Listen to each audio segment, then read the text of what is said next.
लेके जा रहा है और लतोतर के लेके जा रहा है। और जानती हैं उसमें एक और सिस्टम बनने जा रहा है कि जिसके पास अगर 10 बीघा जमीन है, उनके घर में 2 बच्चे हैं, वही जाएंगे वोट देने के लिए। और जिनके पास 10 बीघा जमीन नहीं रहेगा और 2 बच्चे नहीं रहेंगे, वोट देने के लिए नहीं जाएंगे। ये नियम लागू होने जा रहा है। जानती क्यों?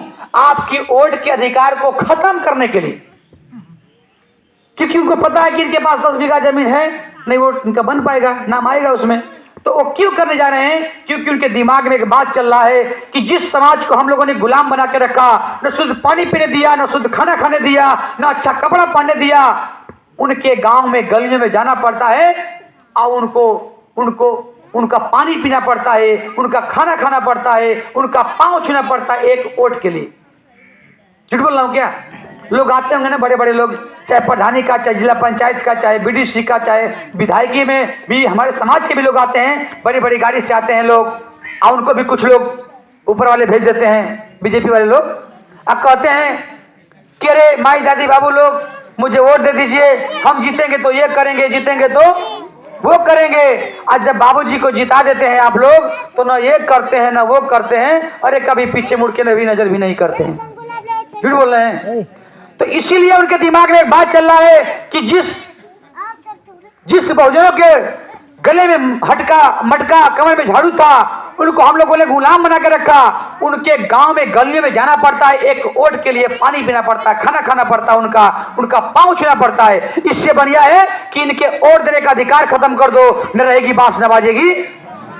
लेकिन विशाल गाजीपुर सपना बहुत माताएं बहने ये संकल्प लिए हैं। आज सपना बहुत जी का भी तबीयत खराब है, आप लोग देखे भी होंगे, अभी कुछ दिन पहले एडमिट रही। और 1 तारीख को सपना जी के पिताजी का जो कि परिवार प्राप्त हो गए, मतलब एक्सपायर कर गए। 1 तारीख को हम लोग वहां भागे भागे पहुंचे और 10 दिन लगातार गिरी रही अपने पिताजी के भाई जाने पर, क्योंकि हर एक माँ, हर एक बेटी अपने पिता के लिए रोती है। क्योंकि इस दुनिया में कोई ज्यादा खुशी मनाता है तो वो बाप मनाता है कि मेरी बेटी ये कर गई, मेरा बेटा वो कर गया। अब बेटी भी सोचती है कि नहीं मैं ये करूं वो करूं तो मेरे पापा को मैं दिखाऊं कि मैं अपने पापा के लिए मैं ये कर दिया, मैं पापा जी को दिखाऊं कि मैं ये करके दिखाया, वो करके दिखाया, होता है ना। तो देखिए दुनिया में सबको एक दिन आना है, सबको एक दिन जाना है, जो आया वो जाएगा ही। लेकिन थोड़ा सा कष्ट होता है, लेकिन उस कष्ट से निकलने के बाद भी आज कितना दिन हुआ, 1 तारीख घटना, पिताजी इस दुनिया में नहीं रहे। 1 तारीख के बाद 10 तारीख को हम लोग बिता करके सब प्रार्थना पाठ वगैरह फिर हम लोग गाँव घर घूम रहे। सोचिए आज इनका तबीयत खराब हो गया था, ये नस जो डिस्टर्ब हो गई थी, हम लोग इनको इंजेक्शन लगा करके कैसे कैसे, उन्होंने कहा कि नहीं, हमने कहा कि आराम करिए, कल निकलिएगा। बोल कि नहीं हम नहीं जाएंगे तो हमारा दिल ही नहीं मानता है, हमको चलने दीजिए। तो आए हैं आपके बीच में। सोचिए लगातार कंटिन्यू चल रही है हम लोग के बीच में।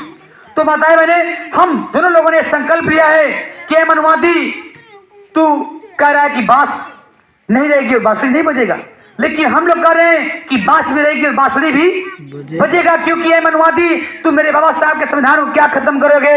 अरे मेरे बाबा साहब का संविधान कल भी जिंदा था और आज भी जिंदा है और आने वाला सदियों सदियों तक जिंदा रहेगा। क्योंकि उसके लिए करना पड़ेगा कि ईंट से ईंट बजा देंगे हम सब लोग। क्या आप लोग तैयार हैं? आप लोग जय भीम, ईंट से ईंट बजा देंगे, भीम मिशन के लिए खून का एक एक कतरा बहा देंगे। अरे ईंट से ईंट बजा देंगे, भीम मिशन के लिए खून का एक एक कतरा बहा देंगे। अगर आप लोग का साथ रहा है मेरे बहुजन समाज के लोग, तो जो मेरे बाबा साहब के संविधान को हाथ लगाएगा उसको सीधे मिट्टी में मिला देंगे साथियों माताएं बहनें। क्योंकि मुझे फिक्र नहीं कि उस ताज का क्या होगा, मुझे फिक्र है कि परिवर्तन के आगाज का क्या होगा। मुझे फिक्र नहीं कि उस ताज का क्या होगा, मुझे फिक्र है कि परिवर्तन के आगाज का क्या होगा। अगर आप जैसे पढ़े लिखे लोग अगर पेट के पुजारी बन गए तो मेरे पीछे मेरे समाज का क्या होगा, ये मेरे पीछे मेरा समाज क्या होगा। क्योंकि उनके मनुस्मृति में लिखा था कि ढोल गमार सुर पर सुनारी ये सब तरंग के अधिकारी, लिखे थे ना। लेकिन उनके लिए कहना है, सोचिए कि क्या वो दौर था। जय भीम, एकदम शांत रहेंगे, जो बातें करेगा उसको मारना, समझी ना, आपस में जो बातें करते मिलते उसको मारना पीछे से एक मुक्का, कुछ शांत हो जाए। जय भीम। सोचिए माताएं बहनें, मनुस्मृति का दौर जब आया था मत पूछिए हमने क्या खोया क्या पाया था। उस जमाने में मनुस्मृति का दौर जब आया था, अरे मत पूछिए हमने क्या खोया क्या पाया था। उस बाघ की तरफ देखना भी गुनाह हो गया, उस बाघ की तरफ देखना भी गुनाह हो गया जिस बाघ का एक एक पौधा मैंने खुद लगाया था। सोचिए, जिस पौधा को मैंने खुद लगाया, खुद सींचा, उसको देखना भी गुनाह लोगों ने कर दिया। इसलिए माताएं बहने, मैं आप लोगों के बीच में इस बात बताने के लिए आया हूं कि धर्म के पीछे एक झूठ छुपा रखा है और दरिंदों को मसीहा बता रखा है। धर्म के पीछे एक झूठ छुपा रखा है और दरिंदों को मसीहा बता रखा है। अरे डर है कहीं सच्चाई ना खुल जाए, इसीलिए हमें दूर बिठा रखा है।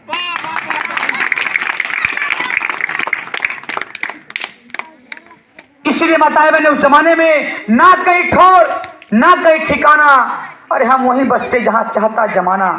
वो लोग जहां चाहते थे वहीं हमको बसा दिया करते थे, छोड़ दिया करते थे। हम लोग कुछ भी खाने से मजबूर हो जाया करते थे।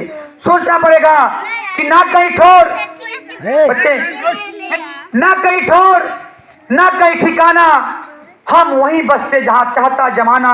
अरे भूख से बच्ची मर गई, प्यास से माँ, बस यही था अपना सुनना और सुनाना, बस यही था अपना सुनना और सुनाना। माँ मर गई, बच्ची मर गई भूख से, और आज आप लोग, बाबा साहब ने आपको रोटी कपड़ा मकान दिया, आप कहीं और जाके भटकती हैं। बाबा साहब के नाम पर यहाँ तक आने में शर्माती हैं। एक मदारी वाला आ जाए, एक हिजड़ा आ जाए, नाचने के लिए एक नाच गाना वाला आ जाए, आप लोग भीड़ लगा देती हैं। लेकिन आप लोग के हक अधिकार के बचाने के लिए हम लोग अपनी जान को हथेली पे लेकर के, सर पे कपड़ मार के गाँव गाँव घर घर घूम रहे हैं, तो अपने घर से निकलने में आप लोग शर्म करती हैं। सोचिए, आप लोग देवता देवता कहती है, भगवान भगवान कहती है, आखिर सच बोलिए, भगवान किसे कहते हैं, देवता किसे कहते हैं? जो देता उसको देवता